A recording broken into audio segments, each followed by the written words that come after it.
Hello, welcome to another episode of the Let People Prosper Show. My name is Dr. Vance Ginn, and I appreciate you joining us today. Look, the Let People Prosper Show is all about facing the pressing problems of today and finding ways, the best ways, to let people prosper. I'm delighted to have my friend and a person who does a lot of great work, Chuck Beauchamp.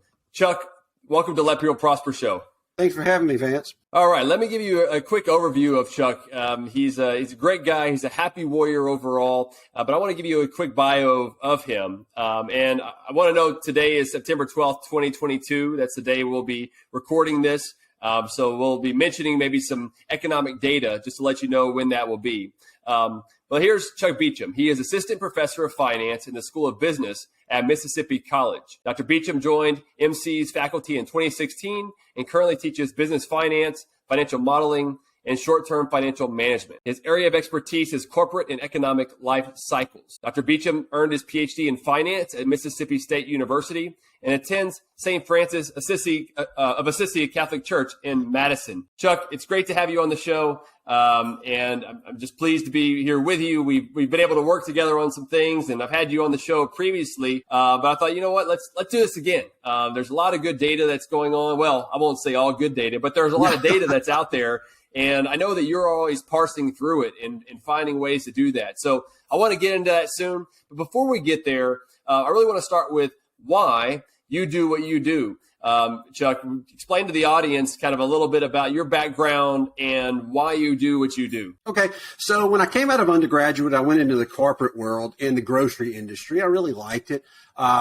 I learned very quickly that there was more to finance and economics than I knew. I wanted to further my education, so I went back into the education world, worked on my master's, and then ended up staying for a PhD. I just liked it. I liked the research aspect of it, and I also like teaching. So here I am, 20 years later. Still teaching, still doing research, and I like to share knowledge, really two different ways.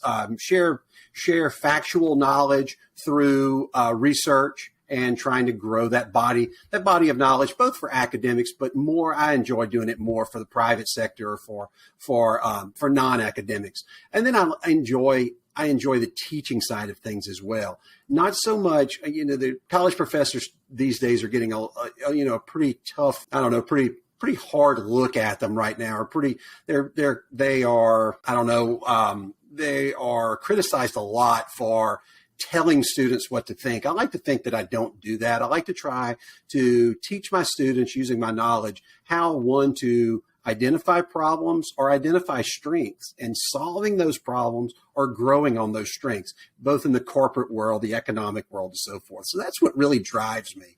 And I think the more that we highlight our general ideas, the ideas that you and I share, to the broader world, we're hopefully going to at some point leave a better world for our kids. Even if we only contribute just a small part to it, that's where I'm hoping to go with it. Well, amen, Chuck. And I know your faith kind of drives you. You can hear it in the way you're saying some of that now. And so that's also something that kind of keeps me going and has us some good conversations every once in a while. So I really appreciate all the work that you do. What about some of your research, more of your academic research? What is that? What do you really drill in there?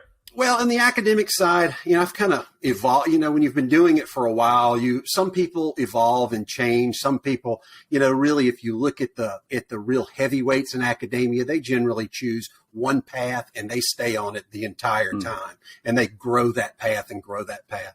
I haven't done that. I came out looking at private equity. That was what my dissertation was on, and it was very hot, in the first decade of this century, and that's what I did. And then I kind of evolved into working capital management, which is looking at short-term financial needs and uses of companies. I really enjoy that area. I still do that area. But recently, I've been looking at more of a demographic focus of businesses. Where are we in life cycles? Where economies go through life cycles, so do products, and so do businesses. And I'm really interested right now in where are the businesses in the United States with respect to their life cycle. And, because each life cycle contributes to the economy in different ways. The early life cycles contribute to growth. The latter life cycles contribute to cash flow within the economy. And the final life cycle, of course, we know where that goes for not just us, but for businesses. And, so that I think that's an important area that's been neglected now. It was really hot in the 80s, early 90s, and then it kind of just got pushed to the side. But I think it's important because I think it relates to the overall macro economy. And as you and I have talked about numerous times, we think there's some things missing in some of these macro models. Not that they're wrong. There's just some ideas and some concepts that could be missing. And I think this is one of them if the Fed's going to lower interest rates, how is that going to affect the overall, the corporate side of the economy? And I think they look at it to a certain extent, but not from a life cycle standpoint. They look at it just from a broader standpoint. And I think sometimes it would benefit them and other people to look at it from a more granular level. Well, that makes sense. And whenever when you're digging in and using those life cycle models, there's always assumptions, right, that go into those models and how you're going to determine maybe what the net present value is going to be, or a number of other factors that are out there. What are some of the key assumptions that you look at, and you use when you're looking at a model? The financial models and the economic models, even though the financial models are products of all the economic models, they do differ a bit in that we're looking more at firm growth rates or firm cash flows. So those are the things, and that really is what gets difficult in finance, is determining, if I'm looking at this company and I'm trying to model out the value of that company, what's the appropriate growth rate? And we have nice assumptions that go into that.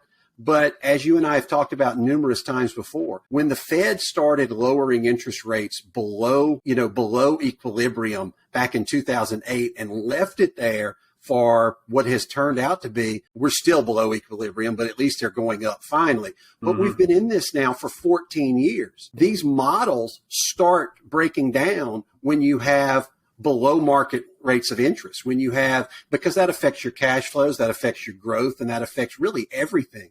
So all of these models, even though we have nice, rules and assumptions that go into these models, they've been really hard to apply over the last 14 years because the Fed has distorted everything. So when I use these assumptions, I'm using it with the understanding that these assumptions are what we've always used, but they might not be as accurate because the Fed has distorted literally everything. Well, that's so true. And there's so much to dive into there. One of the things that I pick up on the assumptions, I think that's what finance, economics, one of the things that we really look at and are kind of trained to look at mostly are those assumptions going into the model. Because we see a lot of models right now that are indicating that inflation was transitory, right? Yeah. Or that, government spending is what can help fill the gaps, these economic gaps, and boost economic growth for a while and things of that nature. This Keynesian sort of model. We have the modern monetary theory sort of models and what the assumptions are going into that, which I think is more of an ideology than some sort of economic philosophy because of the identities that they look at. I would agree. But there's always there's always something that goes in there. And sometimes I hear economists, I don't know if you hear about this as much in finance, but they'll say, look, we're going to let the data speak for us.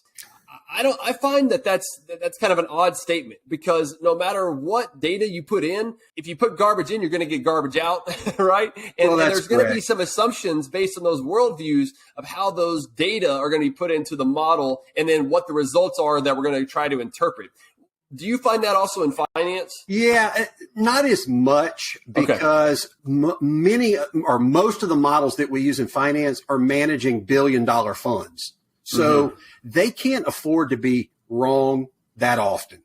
If you look at the talking heads on TV from an economic standpoint, if you were to track their statements over a 4 to 6 week or a 4 to 6 month period, it would be amazing how often they're wrong. If you did that in finance, you would be broke very quickly.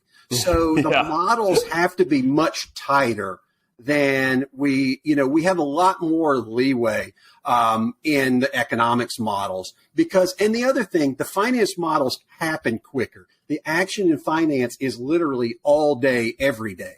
It's those financial markets are open at 8:30 in the morning or Central Time for me, 9:30 on the East Coast, whatever. But they're open and then they close 7 hours later. So for that 7 hour window, you've got to be right.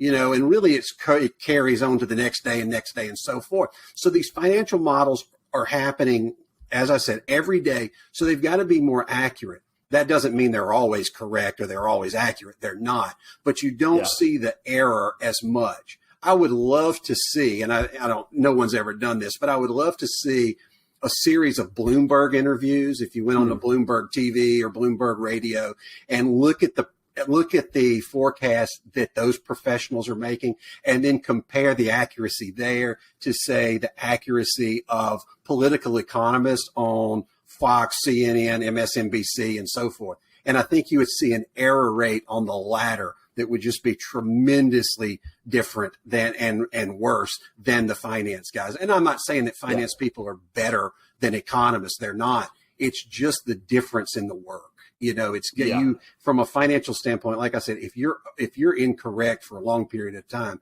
you're gone. You're out of the business. And that's the biggest difference you see here. Yeah. Well, yeah, that makes a lot of sense. But you're right, where you have finance, the dollars are on the table. The money's on the line. That's right.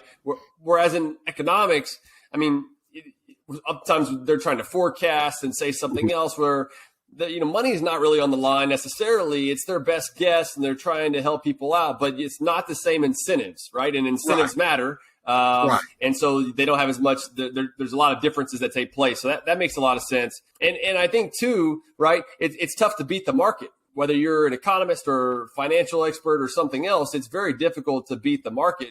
I don't know if you do much day trading, Chuck, but no, I don't. No. I don't have the time. I have a personal financial planner who kind of helps with that sort of thing. And that division of labor, specialization, right? Yeah. But it's helpful in that sense. Yes. For the average person, they're not going to beat the market, even if they day trade. You see a lot of people that do day trade. A lot of them get wiped out. There are successful people, though. I don't want to make it sound like it's impossible. If you look at Warren Buffett and his partner, Charlie Munger, they've been just exceptionally successful over a 50-plus year span. But, you can parse their data as well and find periods where they underperform the market or fail to beat the market. So for the average person, you're exactly right. They do not need to actively trade. They need to hire professionals. But I don't want to make it sound like that it's impossible to do, because we do have money managers that beat the market on a frequent basis. It can be done, but there is that specialization of labor as you speak. And there's also a cost, there's a cost barrier to getting in there. The people that do this for a living have tremendous resources at their fingertips that cost a huge amount of money. And that's important to understand. Real live data is expensive. And, not only is it expensive, as you mentioned, you have to have the time to analyze it and massage it and make decisions on it. And you have to be sitting in front of that computer 7 hours a day to be able to do that. And it's just hard for a lot of people. Yeah.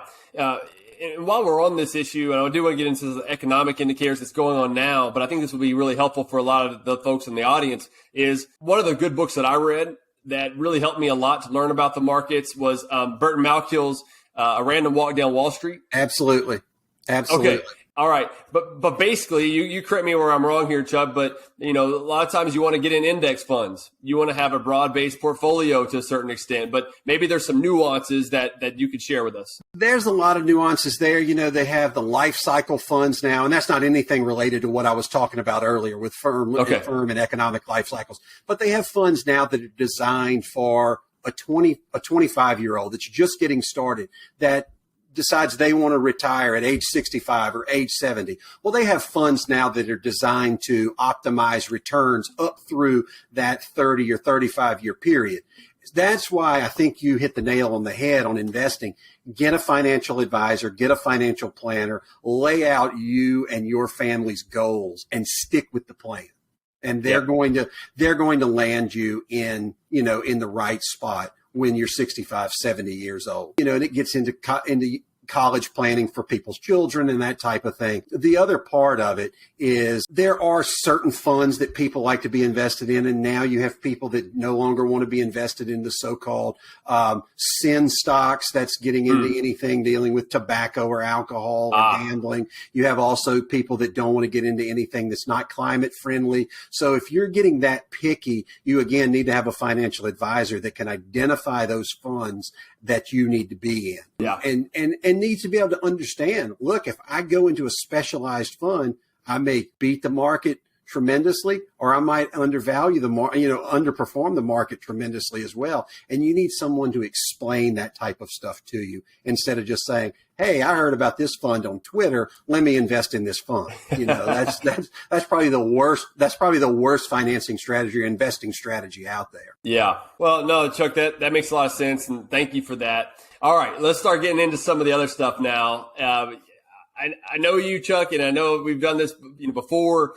One of the great things that I like about it is they usually have a lot of data that's on your mind or things you've been looking at recently. I'd love for you maybe just to kind of just let it go, just let it flow for a little bit, what you've been thinking, what you've been seeing, and take however long you want. But I really love to hear your thoughts about what you've been reading and listening to here recently. I think, whenever we talk about, if just a little sidestep for a second, whenever you talk about real estate, it's always location, location, location. Well, I think we have two areas right now that's driving everything. And that's Europe, and energy. I think that's the name of the game across the entire economy right now. And I think a lot of people are missing it. You still have people that are looking at the supply chain issues. Yes, there are still issues there, but they're starting to they're starting to get relief across those supply chains. But even if you get relief across the supply chains and start releasing some of that product, you're still having to pay astronomical shipping rates to get it across country, to get it from the port of Los Angeles or get it from the port of New York or whatever, in that these diesel trucks, railroad, all of that's costing a fortune to move. Even though oil prices have come down, they're still $1 more than they were per barrel. Gas prices and diesel prices are still $1 more than they were when Biden took office. The barrel of oil looks like it's sitting at around 94. I think, and I might be wrong about this, I always say that when I make a prediction, but I think we've hit the bottom. I think 90 to 95, we're going to trade in that range per barrel. And then I think once the winter gets here and the energy crunch is even harder across Europe, I think you're going to see prices go right back up above $100 a barrel again. Last week, the Biden administration announced that they would do whatever necessary to make sure Europe had enough natural gas going through the winter. Well, they only have one card to play, and that's to ship liquefied natural gas to Europe from the United States. Well, we only have a certain amount right now. We can't just create a new sector of supply of natural gas. So that's going to drive prices here higher over the winter months. So I think we're in for a long winter. I think Europe's in for an excruciating winter. We are already seeing it play out in Germany. Last week, the Gorgie Shoe Company in Germany that had been in business since I believe it was 1875 is insolvent. And they're insolvent simply because of energy cost and the cost of production. It wasn't just your little shoe store around the corner. They operated 160 stores in 90 cities. So now you've got a major company already going down, an old major company going down in Europe or in Germany, which is the economic bellwether for the European Union. They're going down now in September, and they haven't even hit winter yet. What's going to happen when their utility bills are $2,000 a month, the equivalent of $2,000 a month? What are those businesses going to do? I don't know if you've seen it on Twitter lately, but they had a little tea room in somewhere in England. I don't remember, a little village in England. And the lady ran just this little tea cafe. Her utility bill for the month of August was over £2,000. There's absolutely no way for her to survive, that business to survive on that. People, you had people commenting, well, then she must not have a good business. No one has a good business at those type of rates. Mm-hmm. So you're seeing that all across Europe. And I think it's going to get worse. The other thing I've been noticing recently, and there's no data on this yet, but is the unemployment. Yeah, the numbers still look good in the reports coming out of BLS, but you're starting to see Goldman Sachs announced today that as early as next week, they're going to lay off several thousand employees. That's significant. When you start seeing the financial sector lay off employees, that means that the economy is slowing tremendously, okay? Because you have to remember, and everyone has to remember, if you think about anything flowing through pipes or anything, there has to be a pump. The financial industry is the pump. That's what keeps cash moving and liquidity moving through the system. There's a lack of deals on Wall Street right now, and they're starting to see that across the banks. I talked to a bank president, bank vice president last week, and he was telling me that the loan applications in the corporate arena are way, way down, lower than they've seen in over a decade. So companies are no longer borrowing. When companies are no longer borrowing, they're not growing. Mm-hmm. And when they're not growing, they're not adding new employees. They're not adding new products. So we've got a real issue here. The other thing that I noticed, and this is to me a data point a lot of people have missed, credit card usage has increased 8-fold over the year. So people are financing inflation with personal credit, but at some point they're going to run out of personal credit. And then they have to really start making decisions. Even if inflation backs off tomorrow on CPI, I think the consensus is 8 tomorrow. Even if they hit the consensus and it drops down to 8, we're still at 8%. And wage growth in August was only 5.5%.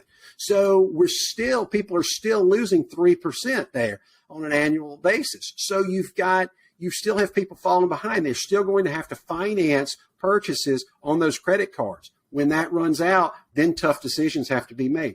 Even if the CPI went to 0 tomorrow, 0% growth tomorrow, you still have all the inflation we've experienced and their wages are below it. It's still not going to go away overnight. And I think that's what a lot of people are missing here. The other thing I saw to suggest that inflation's probably coming down a little bit, the used car market had decreased last month. The prices actually decreased some, came off about 4.8%, I think. So we are starting to see softness in durable goods and autos. The housing market has plummeted. Mm-hmm. I mean, the housing market has plummeted. So we're seeing that softness that you would expect during interest rate hikes. But where are we going to be 6 months from now? I think the Fed continues to increase rates until something bad happens, then they'll panic and pull it back. But as you know, and I know, and everyone else with with financial and economic knowledge knows, it takes months for these rate changes to filter through the system. Even if something bad happens around late winter, say January or February, it would take through the end of next summer for any rate cuts to really arrest the fall. So I think we have a tough winter ahead of us, and I think we have a very long year ahead of us. I don't know if it's going to be as tough as the year, but I think we're going to have a difficult year economically from this point through this point next year. Yeah. Well, thank you for all that optimism, Chuck. You got to call it like you see it. We're happy warriors, but sometimes it has to be sad. Well, yeah, and look, me too. I'm a happy warrior, and it's a tough time. I mean, it is economics. Economics is known as kind of the dismal science, and usually I'm an optimistic economist, which is kind of an oxymoron that usually don't go together. But like you said, you've got to call it like it is. You've got to be real. Too often people will try to sugarcoat these things. And, to be honest, right now, you see a lot of the folks from the left are trying to sugarcoat it. They'll say, well, some of this is still transitory. We had 0% inflation during July, and they try to sugarcoat some of this stuff. But some on the right will do that whenever they're in charge. You do get it from both sides. But at the same time, we do need to call balls and strikes where we can. And Yeah. I think right now it's pretty tough. Like, look, you and I've talked about this. I mean, I think we're in a recession. Maybe it's going to get deeper into recession going into next year. Maybe this is a double dip recession. But you had 2 consecutive quarters of declining real economic output, which since 1950, every time that has happened, it's been called a recession. Yes. And the National Bureau of Economic Research, they don't date a recession until usually about a year after the recession has happened. So we may not actually have a date for this one way or the other until next year. Just like last year, in 2020, they didn't date that recession, which happened from, February to April, a 2-month really decline, until July of 2021. More than a year later, even though I think all of us could have said we were in a recession. Yes, and it's something that I think we've got to take into account, because it's not just the declining real economic output. It was a lot of stuff that you mentioned there, Chuck, about the labor market showing some weakness. Yes, the headline numbers look strong, a 3.7% unemployment rate. The labor force participation is coming back. However, it's still down. It's still down compared to where it was in February of 2020. And if you consider how many people have dropped out of the labor force, not just those that have retired, okay, because some of that was going to happen anyway. And many people did take early retirement. Maybe they were forced. Maybe it was an incentivized because of the situation that we were in, the shutdowns and everything else. But there's still like 3 million people that are sitting on the sidelines, which if you added them back into the way that the unemployment rate's calculated, unemployed divided by the labor force, you would have a much higher unemployment rate. And so there's a lot of these things I think we see on the surface where we really got to get down and dig in, like what you were saying there. One thing on the labor market, and this has been so infuriating ever since COVID, we basically shut the economy down for, in some states, a 2-year period. I mean, it just depends on the state. In Mississippi, where I am, Texas, where you are, we rebounded pretty quick and opened the economies as quickly, too late, but still as quickly as everyone else. That believe, look, we've got to keep going. We can't just shut down. But if you go into these blue states, they were shut down until last year. So this idea that's been, and I don't blame the Biden White House. I mean, their job is to is to keep everyone happy and get reelected. That's what they're focused on. But hey, we've created this many jobs. We haven't really created any new jobs. These are all jobs that were just recovered from the rapid shutdown, because those jobs were not lost in a normal fashion. If you look at an economy that generally goes into a natural recession, job losses begin and then they accelerate, and then they hit a peak and then they start coming back down as the economy recovers. Those job losses happened immediately. As soon as these governors started signing these executive orders to shut these economies down, those job losses hit immediately. That's not natural job loss. That's unnatural job loss. Yeah. So all of these jobs that have been coming back online, those were not created. Those were just restarted, so to speak. So to even compare the labor market today to what it was in 19 is just, in my opinion, ridiculous. It's not, it's not really, I don't see it as being healthy for a number of reasons. Like you said, if you look at the jobs that have come back, a lot of them are in lower skill job areas. And the other part of it is this quiet quitting that we're hearing so much about. And the labor numbers don't capture any of that. So we've got a productivity problem across the economy that I don't think anybody really knows how to deal with it or even knows the extent of it yet. To me, that's the big question with our current labor situation is what's the productivity? And if you start taking people like at Goldman Sachs, they're going to lay a couple of thousand people off. Well, that means by next week, a couple of thousand people are going to be looking for jobs. They're going to be productive. So you could start seeing these quiet quitters start losing their jobs as bosses say, hey, I've got a go-getter coming out of Goldman Sachs or coming out of whatever company they're getting laid off from. I'm going to replace this person that's not doing his or her job with someone that's going to generate better productivity. So you've got this huge issue of this quiet quitting of these people sitting around. I don't know if they're doing nothing or doing close to nothing, but at some point it's going to start hitting them. And I think you could really start seeing layoffs accelerate. Some people step into those positions.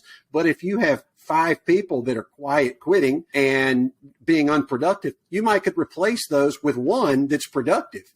And then you've got a net negative of 4 there. That's just an example, but that could happen. So you've got real issues still related to COVID that none of us understand. The models aren't going to pick it up because they're not designed for anything like that, that are going to carry into these winter months at the same time that these credit cards are going to start maxing out, that, people are getting laid off, that, you've got a lot of negative points that could come together over the winter and really slam us hard. As you were talking, Chuck, I was thinking about, they're calling this the Great Resignation. Yeah. People resigning and switching jobs and everything else. And part of that is because inflation is so high. They've got to jump jobs in order to pay the bills. Yes. But I almost wonder if it's more of a great reshuffling. And sometimes shuffling can be good because you can get a higher paying job. You can be more productive and better match the place where you need to be and your desires. But when it's forced like it was, this reshuffling, I almost think of it as a deck of cards. You're shuffling these and they were all together and they're matching up where they need to be in the labor market. But now you've reshuffled them because a lot of the businesses that they were working before failed. These aren't the same businesses that are out there. I mean, that's exactly right. A lot of them were propped up for a while from maybe the Paycheck Protection Program, the PPP of the CARES Act. And, there's some debate about whether that was good or bad. I think on net, it was probably a good thing. And just in the sense that government forced these businesses to close. They forced them. So if government's going to force them to close, then there's probably there's a value that's there that we should help them to stay open so that the employees can get paid and pay their bills and everything else. Now, there's been fraud and stuff like that. Like that was probably going to happen because it was such a large government program of what and it was done so quickly. Exactly. But there were some incentives there to do so at the time. But a lot of them still didn't take the PPP loans. Maybe they failed thereafter. And so this has been a huge reshuffling. And there's a lot of talk about corporate greed and everything else. These are the sort of situations where it's a government failure. It's not a market failure, but a government failure has created a situation where firms that were marginal on the sidelines, they were killed. I mean, they were pushed off to the side entirely, and you're left with a fewer number of firms that had to be the lucky winners to take the PPP loans, to have low interest rates. And you and I wrote a piece on the zombie economy, right? You remember that one where you have these zombie firms that are running off of debt and interest rates were so low, which I want to get to the interest rate thing here in a minute. But you also had the zombie workers that you were just getting at, of those who were sitting on the sidelines, whether they were quiet quitting or whether they were just on the couch not doing anything right now because they were living off of savings. I mean, in April 2020, when all the checks were sent out, the savings rate went up to 33%. 33%, the highest on record, and now it's back down to about 5% as people are running through all that savings. And now the question is, are they going to get off the couch and go back to work? Or are they going to stay on the couch? I think a couple of points there. Number one, you were talking about basically the government. Basically, the government picked winners and losers during COVID. I mean, they shut all these businesses down except the big box stores. Still haven't figured that out. But they shut everyone down. Not all, but a large number of the marginal small businesses, they went away. They failed. And, I always say this, when government picks winners and losers, society is the ultimate loser. Government needs to stay out of the way and let the market decide what's best for it, but they didn't do that. The second point is that we've got the tax issues coming in here. You hit on it, but not directly. You said, talking about the corporate greed. Well, they use the corporate greed to sell tax increases on corporations and on billionaires. What people don't understand, if you have a 401k or if you have some type of retirement plan, whatever it is, or just an investment plan, not that's in retirement, if you have mutual funds, if you have outright stocks and you're in the middle class or you're in the lower income class, if you own one share of stock, you own that company. You're a part owner in that company, and that's ultimately your money. Yeah. So are you, if you're in the middle class and you own a share of Apple or you own 10 shares of Apple and Apple's taxes go up, your taxes are going up. It's not corporate greed's taxes. The greedy corporation's taxes going up. It's your taxes going up. Sure, the wealthier shareholders of Apple are going to pay more of it, but you're paying some of it too. So that corporate greed talking point that they parrot out there nearly every day is ridiculous, and it's counterproductive to the lower and middle classes. It's just ridiculous. And Chuck, just to drill down on that point, workers are just as greedy. I mean, yes, because on both sides of the market, corporations are going to maximize profit, which means they want to minimize their cost. And on the other side, for workers, they want to maximize their wage. I mean, You always want to have the highest wage possible. Why? Because you want to maximize your desires. You want to satisfy those desires. Now, I don't call that greed. Greed is one of the seven deadly sins, okay? Yeah. I consider that you're just maximizing, you're satisfying your desires, and you're living your life. I mean, if a business is not run off of quote unquote greed, where they're maximizing their profits, they are not going to be a business long, right? No, that's right. Yeah. And if I would make the argument on an individual, if an individual is not run on this quote greed, they're not going to make themselves better to earn more wages. Mm-hmm. You keep hearing this, they should pay a living wage. Well, number one, what does that even mean? No one will ever put numbers on any of this stuff. I'm sure it polls well, but from an economic and financial standpoint, we can't even define it. So what is a living wage? Is it, what makes it $15, which seems to be the current number, which tells me that's what's polling well for minimum wage. But, it's ridiculous. It's so counterproductive. And I understand it's politicians for the most part saying this, but you hear economists talking like this. You hear not just the government economists, but you'll hear academics go on Fox or CNBC or MSNBC, CNN, whatever, and they say the same things over and over and over.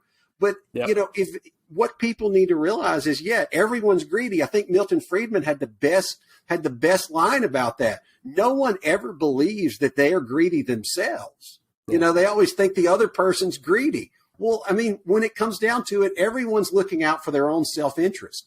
And that's what politicians have have termed greed. Well, your own well-being should be your concern. It shouldn't be the government's concern. It should be your concern. And you should pursue actions and ideas that advance your well-being and your family's well-being. Yep. And that has been turned into being greedy, right? Which is it's preposterous. I mean, it's class warfare at the basic level is all it is. And it's effective. I'll give it to them. It's very effective. But when you get down to it, it tears at the economic and financial fibers of the economy.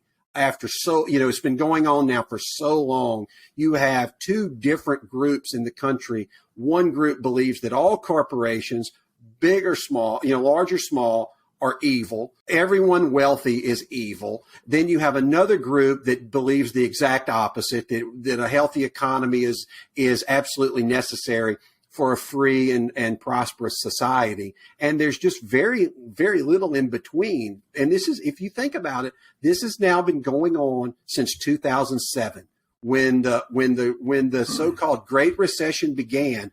The major shift to a class warfare focus for our politicians started. And that's a 14-year, if you think about it, people that are in college now, students that I teach right now at 20, 21 years old, they were 6 then. So all they've heard of these politicians bad-mouthing the, economic units across the economy. It's really takes its toll after a while. So at some point, we have to have a real discussion.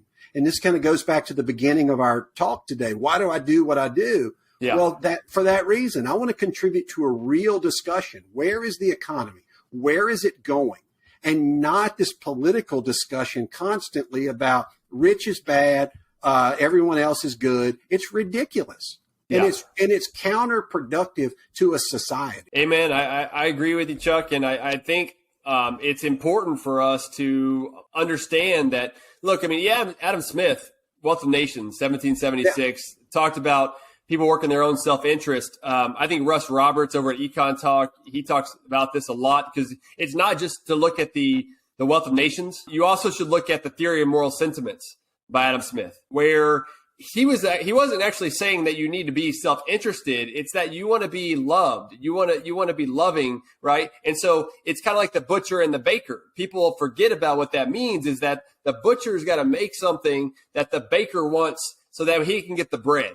Yes. He's got to, and so if you're not doing that and looking at what's in the best interest of others at the same time, kind of that Nash equilibrium, if you will, then you're not going to be improving your lot in life. If you're too self-interested, you actually end up being worse off. That ends up making you greedy, whereas this corporate profits is improving the business. It's improving the workforce that they have and allowing us to buy more things. One thing that I think we often forget is that the consumer has sovereignty. The consumer could choose to buy something or not to buy something, and we could influence the profitability of each one of these firms every single day. But we often forget about that side of the market. That's exactly right. I think, going to your overall point here. Yeah. I would love, that all of your points there are captured so perfectly in the iPencil essay. Yes. And I anytime anyone asks me, what should I read economics? I only could read one thing to understand the economy. Read iPencil. It's all over the internet in PDF form. You don't have to purchase it. It's right there. It takes you 20 minutes to read it. And to me, it captures the very essence of what we're talking about. Yep. I'm going to put that in the show notes. Yeah, here's this simple pencil, and not one person knows how to do every factor of production in that pencil. No one knows. I can't build a pencil. You can't build a pencil. Yeah. And neither can the people that cut the trees that build a pencil or make the resin for the eraser and the graphite for everyone along that simple little instrument is taking care of their own self-interest, and the result is this pencil that's so important to us. It's just and even the oil, right? The oil for the paint, right? All of it. The oil for the paint, the oil for the chainsaws, the fuel for the chainsaws to cut the trees. It's just one little thing after another to make this very simple item. To me, it's the best economic essay ever written. Yeah, I really believe that. It's just so perfect. It's simple to understand, but when you really think about it, it's so powerful. Getting back to Milton Friedman, he always asked a question, whether he was on, regardless of what show he was on, or if he was meeting with college students or whatever, there was always someone that would challenge him on the idea of self-interest. Yeah. Well, if you're not willing to take care of your own self-interest, who are you going to allow to do that? Who are you going to, believe will do the best for you if you're not going to do it for yourself? Is it going to be the government? Really? I mean, no one in the government's going to take care of you like you can take care of yourself. So that's, that it gets back to the fundamental principle of self-interest. Everyone is self-interested. And there are people out there now, unfortunately, that are okay with letting the government take care of their interests. It's not self-interest, but it's their interest to a certain extent. Just let the government take care of me. And that's a bad point to be in as an economy and as from an individual. I think people are generally happier when they're pursuing their own self-interest and their own goals. Yep. Nope. Wise words. That's for sure. So we've got a little over 5 minutes left here, Chuck, and kind of staying on that line of thought a little bit, but building on where we're at in the economy so we can give an idea of where we're heading. And you've mentioned this some already, but politicians are also self-interested. They've got to win next re-election. And the James Buchanan, the economist, right in the Public Choice School of Economics, I think it explains this really well, how they act rationally. It's just that their marginal cost and marginal benefits are different because they've also got to throw in there winning re-election. And so that gets them going in a different direction to where they want to raise the minimum wage to $15 or $25 an hour, even though they know that there's going to be some cost. If they didn't know, or if they knew there wasn't going to be a cost, they would raise it to 100, 1,000. They know that there's a cost associated with it. But one of the things that we often overlook that ends up becoming too political is when we were going into the shutdown recession is what I'm calling it, but the pandemic and everything else, I mean, there was the Trump tax cuts, there was the deregulation that took place in the Trump administration. And if you look at the results of what was going on, even in February of 2020, we had a record low unemployment rate. The labor force participation rate was high. We had the lowest on record poverty rates in real household median income, inflation adjusted, of course, in 2019. We had a lot of these measures, and the income inequality was also following because the people at the lower income, their incomes were growing at a faster rate than the upper incomes. And this is proven that's out there. And some will taint the record because it's Trump. All right, well, set that to the side. Let's actually look at the policies that were in place. They were pro-growth policies. Now, I would like to have seen them cut spending and not run massive deficits. I think we would have had more economic growth. I think there needs to be some discussion about what the side effects were of the tariffs, both pro and con. But regardless, the data shows that we were in a very prosperous economy. And the whole episode, this whole show is about let people prosper. I think that's a big part of it. But now what we're seeing is that the poverty rate for kids was reaching, historic lows in 2020 because there was all these handouts. And in 2021, later this week, we're going to have some new data that's going to come out for poverty for 2021. And my guess is that some of those poverty rates are still going to be pretty low because of all the handouts. But the cost is going to be the massive inflation. The Fed, basically adding $5 trillion to their balance sheet, where at some point that money has to make its way through the economy. It's through the stock market, it's through the housing market, it's through this, that, and another market. Then it starts to trickle down. I think that's more of the trickle down economics. It trickles down into all the other prices that we pay to where the core inflation rate, to your point earlier, is still close to 6%, even if you exclude the volatile food and energy. And so, look, I think, Chuck, we've got to get to a situation where we have more rules-based policies, both at the Federal Reserve. I mean, look, I would like to end the Fed one day. I don't know when that's going to be. And I think maybe we need to have the Overton window keep shifting in that direction. But until we get there, we need a rules-based monetary policy, more like a Taylor rule, something like that. And then on the fiscal side, though, if we only focus on the monetary side, the fiscal side, if we keep running these types of deficits without a spending limit is really what I would like as a rule, we're going to give the Fed more ammunition and more incentive to just print money because they don't want interest rates to go up. And so I think that hopefully this will really incentivize more rules, more acknowledgement that we cannot continue down this path, or we really will end up like a lot of the countries that have defaulted on their debt and other things, which will be a terrible situation for the great country of America. What do you think here in the last few minutes that we have?